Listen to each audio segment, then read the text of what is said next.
We are in the Mazowsze Song and Dance Ensemble Auditorium in Otrębusy near Warsaw, which has made incredible changes recently in the audio domain. The Mazowsze Ensemble is a phenomenon that started 75 years ago.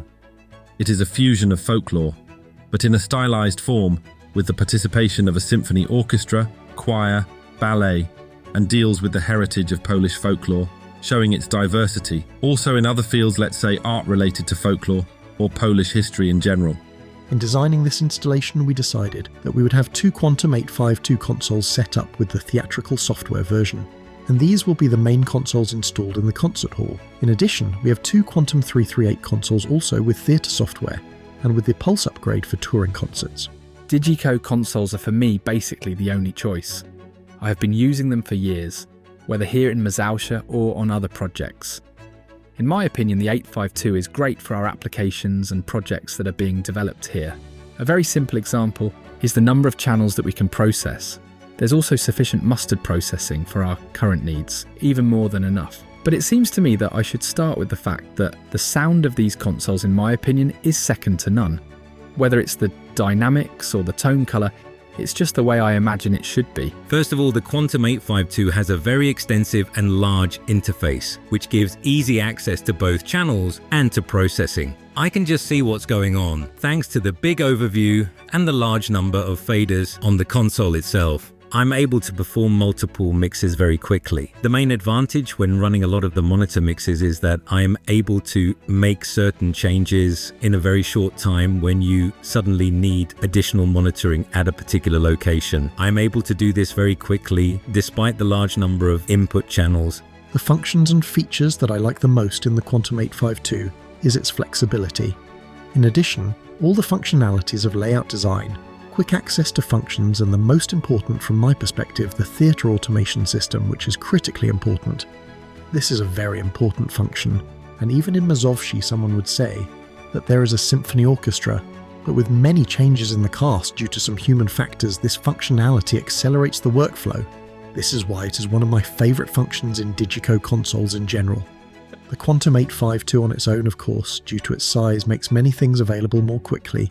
Hence, it was definitely a good choice for such a dynamic institution. Due to the introduction of the immersive sound system in the Mazowsze Auditorium, we anticipated that there would be demand for immersive monitoring for the musicians on stage. This is important because the quality that the immersive system provides for the audience is equally important for the artists performing in this hall. So we have prepared for this eventuality, and we are able to provide that quality to the musicians on stage. Thanks to the Clang conductor combined with the DiGiCo console, I can easily provide immersive sound to the musicians and control it in a simple way. The openness of DiGiCo and the consoles they create, in addition to the sound that I admire, allows you to combine one control point across many devices. This allows us to use the Quantum852 and connect to the Elisa, to the Fourier, with waves, and have everything at hand a few clicks away. In the audio department, we have 3 transform engine servers from Fourier. We use 2 of them in the FOH configuration at the Quantum852 console, and 1 for a Quantum338, the touring one. 2 because we have redundancy is also at the Fourier level, and a single one for the 338, so we have 3 servers. The Fourier servers are very useful in the context of reverb creation. Piotr came up with a very cool idea for the use of liquid sonic plugins, Cinematic Room in particular, with which Piotr has experience from his immersive studio, as he mixes in Atmos, and it does a tremendous job. Because we're both fans of Bricasti Reverb, its Liquid Sonic 7th Heaven emulation is a great fit for us. Hence, these 2 reverbs play a key role here in the reverb creation, be it the creation of a virtual room, or the creation of a reverb typical for a mix. Mazowsze has only been playing in this hall for the last dozen years. It stages its concerts, shows, musical performances. As always, we take care about the quality of the sound, the medium of every art group. I think it's an investment equal to that, how this hall was created in the first place. It is the next step up, because today, audience demands are completely different than even 20, 30 or 50 years ago. Moving with the times, we want to create conditions for a beautiful experience of everything that we want to show you in the field of art of music, of enjoying the beautiful sound of Mazowsze.